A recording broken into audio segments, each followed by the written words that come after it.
कहानी की शुरुआत में हमें 1719 का समय दिखाया जाता है, जहां हम एक लड़की नैरो और उसके डॉग सेरी को देखते हैं, जो अपने कबीले के लोगों के साथ जड़ी बूटियां इकट्ठी कर रही होती है। जब कोई नहीं देख रहा होता तो नारो ग्रुप को पीछे छोड़कर कुल्हाड़ी फेंकने की प्रैक्टिस कर रही होती है। वहीं पर उसे एक बहुत बड़ी डियर के कदमों के निशान नजर आते हैं। वो डियर का शिकार करने के लिए उसका पीछा करती है और जैसे ही उस पर कुल्हाड़ी फेंकती है तो निशाना चूक जाता है, क्योंकि हिरन आसमान में किसी जोरदार आवाज की वजह से वहां से भाग जाती है। नारो डियर का पीछा करती है, लेकिन तभी उसके कुत्ते सेरी की पूंछ एक फंदे में फंस जाती है। हिरन को भुलाकर नारो अपने डॉग को मेडिसिन लगाती है। तभी अचानक फिर से उसे आसमान से वही आवाज सुनाई देती है। जब वो ऊपर की ओर देखती है तो उसे बहुत बड़ी एलियन शिप दिखाई देती है, जो उसने पहले कभी नहीं देखी होती। नारो उस शिप को एक बहुत बड़ा परिंदा समझती है। इसके बाद नारो अपने भाई टॉबी से मिलती है और उसके साथ शिकार पर जाने की रिक्वेस्ट करती है। उसका भाई हैरान होता है, लेकिन उसे साथ ले जाने के लिए मान जाता है। फिर नारो जड़ी बूटियां इकट्ठी करके कबीले आती है, जहां वो अपनी माँ से मिलती है, जो कबीले के सरदार के लिए जड़ी बूटियों से दवाई बना रही होती है, क्योंकि वो जड़ी बूटियों की माहिर होती है। नारो की माँ उसे कहती है कि उसे शिकार करने की क्या जरूरत, जबकि वो बाकी चीजों में इतनी ज्यादा माहिर है। नारो बताती है कि सब लोग उसे कमजोर समझते हैं और वो खुद को साबित करना चाहती है कि वो भी शिकार कर सकती है।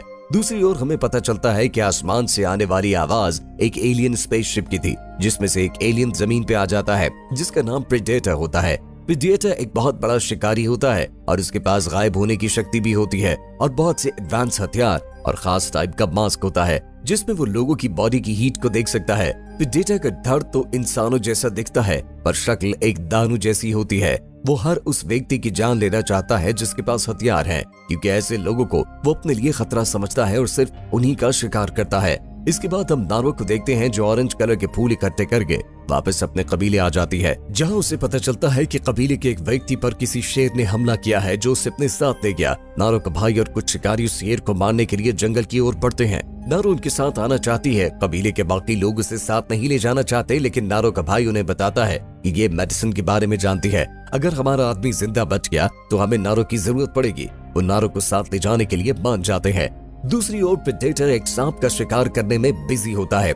शेर के छोड़े हुए निशानों का पीछा करते हुए ग्रुप के लोग अपने कबीले के जख्मी सदस्य पोही के पास पहुंच जाते हैं। बाकी लोग उसके लिए स्ट्रेचर रेडी करते हैं, जबकि नारो उसके जख्मों पर दवाई लगाती है और उसे वो ऑरेंज फूल भी खिलाती है, जिससे उसकी बॉडी ठंडी हो जाती है और खून बहना बंद हो जाता है। इसके बाद सभी लोग पोही को लेकर वापस जा रहे होते हैं, लेकिन टॉबी यहीं रुकने का फैसला करता है, क्योंकि वो शेर का शिकार करना चाहता है। नारो साथ आने को कहती है, लेकिन वो लोग नहीं मानते। नारो ने बताती है कि शेर अपने शिकार को जिंदा नहीं छोड़ता, वो जरूर किसी चीज को देखकर डर गया होगा। नारो कुछ अजीब बातें नोटिस करती है कि जमीन पर पांव का निशान भालू से भी बड़ा है, और वो एक सांप को देखती है जिसकी खाल बहुत ही बारीकी से उतारी गई होती है। फिर वो दरख्त पर लगे खून को देखकर अपने भाई टॉबी को वार्निंग देती है कि यहाँ शेर के अलावा भी कोई है।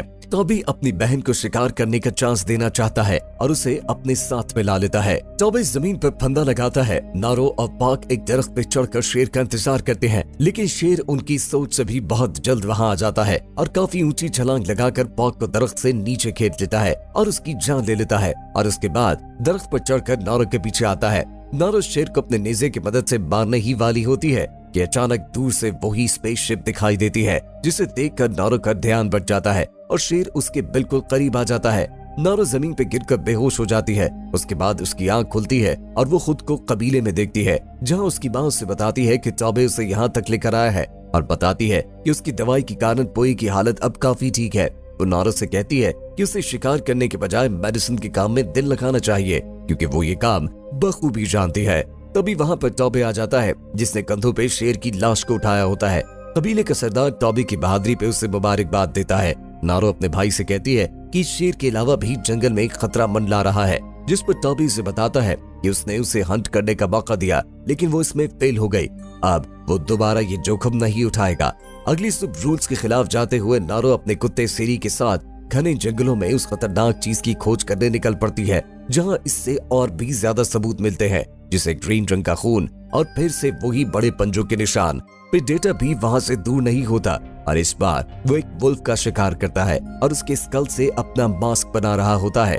नारो फिर से शिकार की प्रैक्टिस करती है। उसे रियलाइज होता है कि हर बार उसका निशाना चूक जाता है, इस प्रॉब्लम की सोल्यूशन के लिए वो एक रस्सी बनाती है और कुल्हाड़ी से रस्सी बांध देती है, जिसके द्वारा उसे निशाना लगाने में हेल्प मिलती है। और इस बार वो शिकार करने में कामयाब हो जाती है और काफी सारे खरगोश मारकर अपने और अपने कुत्ते सेरी का पेट भरती है। इसके बाद नॉरो काफी दूर निकल आती है, जहाँ उसे एक और बेयर बेसन की लाश मिलती है, जिसके अंदर कुछ बुलेट्स लगे होते हैं। नॉरो बुलेट्स और ग्रिजली पैर पकड़ने वाले फंदे के बारे में कुछ भी नहीं जानती, क्योंकि वो ये चीजें पहली बार देख रही होती है। उसे लगता है कि ये सब उस अजीब क्रिएचर ने किया है। वहाँ से वापस जाते समय नॉरो दलदल में फंस जाती है और इस बार अपनी कुल्हाड़ी की मदद से उस दलदल से बड़ी आसानी से बाहर निकल आती है। दूसरी ओर प्रेडेटर भी उस बेसन की लाश तक पहुंच जाता है। इसमें लगे बुलेट्स को देखकर उसे अंदाजा होता है कि इस इलाके में शिकारी है जो उसके लिए खतरा है। दूसरी ओर नॉरो पानी से खुद को वॉश कर रही होती है और तभी उसे बियर दिखाई देता है। नॉरो उसका शिकार करने लगती है, लेकिन उसकी तीर कमान टूट जाती है और वो भालू उसके करीब आ जाता है। नॉरी का सेरी भालू का ध्यान बटाता है, जिससे नॉरो को पानी में कूदने का मौका मिलता है और वो तैरते हुए बेवर डैम के अंदर खुद को छुपा लेती है। लेकिन भालू वहाँ भी पहुंच जाता है और इस डैम को तोड़कर नॉरो के बहुत ज्यादा करीब आ जाता है। तभी अचानक प्रेडेटर उस भालू को अपनी ओर खींच लेता है और उसका बहता हुआ खून प्रेडेटर पे गिरता है, जिससे वो दिखाई देने लगता है। नॉरो उसे पहली बार देखती है और काफी ज्यादा घबरा जाती है और बिना किसी वक्त के जाया किए वो पानी के अंदर वापस कूद जाती है और तैरती हुई उस एलियन से काफी दूर निकल आती है। प्रेडेटर उसे दूर से देख रहा होता है, लेकिन वो उसकी जान नहीं लेता क्योंकि वो उसे खतरा नहीं लगती।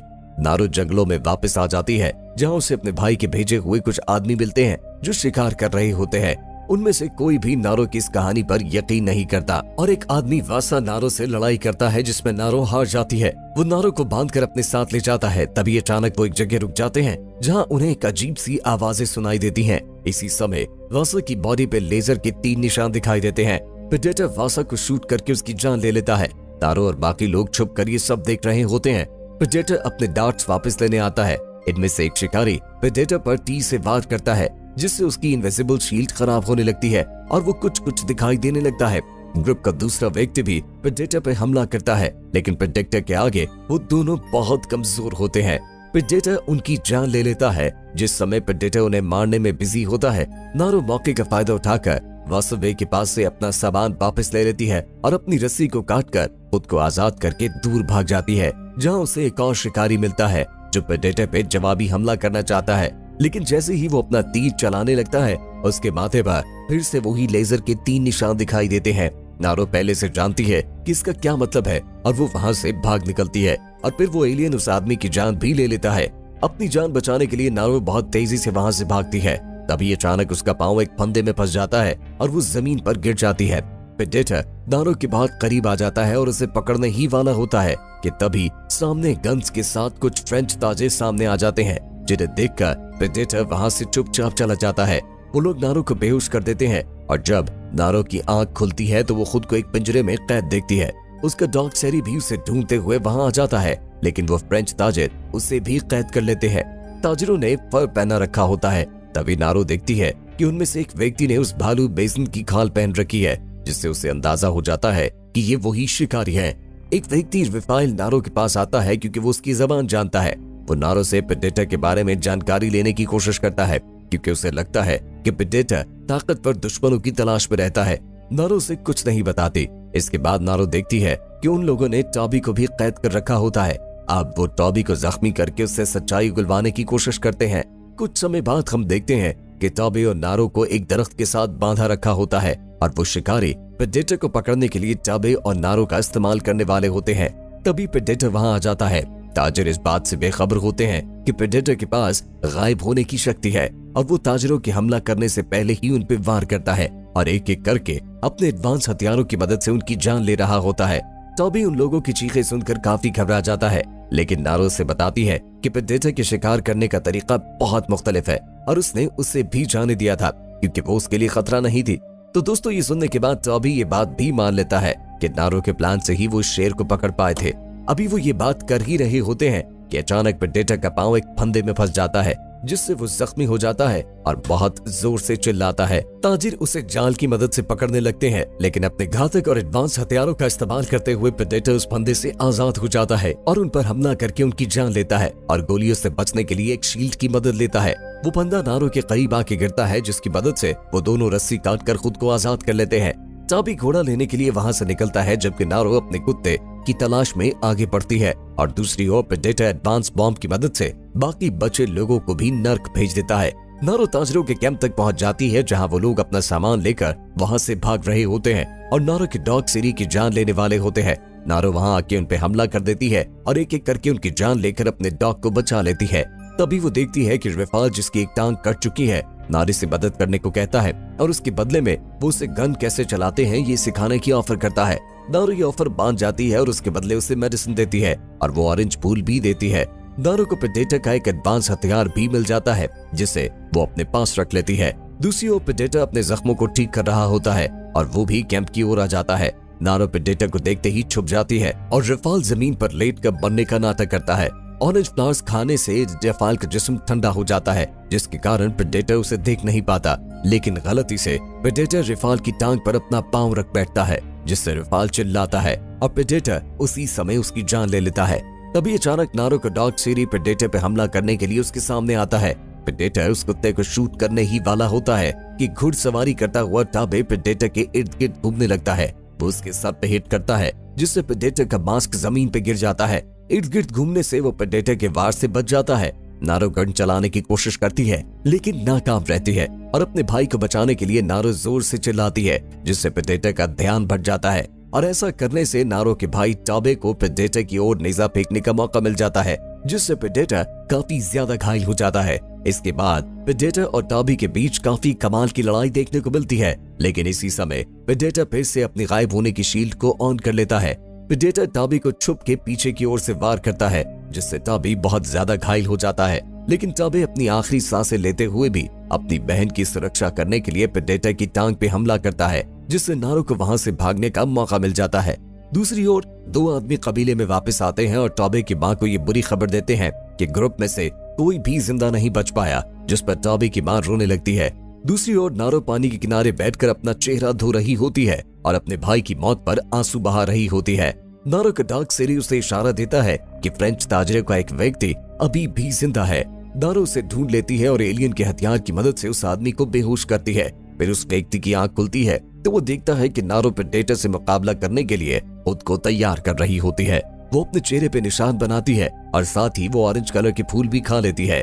फ्रेंचमैन अपनी गन उठा के नारो पे हमला करता है, लेकिन गन खाली होती है और उसकी ओर चलाने की आवाज सुनकर प्रेडेटर वहां आ जाता है और उसकी जान ले लेता है। वो नारो पर हमला नहीं करता क्योंकि वो उसे देख नहीं पाता। मौके का फायदा उठा के नारो से पीछे से बंदूक चला के शूट करती है, जिससे प्रेडेटर की जान तो नहीं जाती पर उसका मास्क जमीन पे गिर जाता है। इससे पहले कि प्रेडेटर अपना मास्क उठाता, नारो मास्क लेकर घने जंगलों में भाग जाती है, जहाँ नारो ने प्रेडेटर की जान लेने के लिए बहुत सारे फंदे तैयार किए होते हैं। नारो जानबूझकर खून के धब्बों का एक सुराग छोड़ती है, जिसका पीछा करते हुए प्रेडेटर ऐसी जगह आ जाता है जहां नारो उसके सर पे कूदकर कुल्हाड़ी की मदद से उस पे वार करती है, जिससे वो काफी जख्मी हो जाता है। इस बार प्रेडेटर नारो पे हमला करना चाहता है और अपनी शील्ड की मदद से नारो की जान लेने ही वाला होता है कि नारो का डॉग सीरी करीब से गुजरता है, जिससे प्रेडेटर का ध्यान बढ़ जाता है और कुल्हाड़ी पे लगी रस्सी की मदद से प्रेडेटर स्लिप होकर दलदल में गिर जाता है। इसी दलदल में से बाहर निकलकर वो नारो की ओर निशाना लगाता है, लेकिन उसी के मास्क की मदद से वही निशाना वापस आकर प्रेडेटर को लग जाता है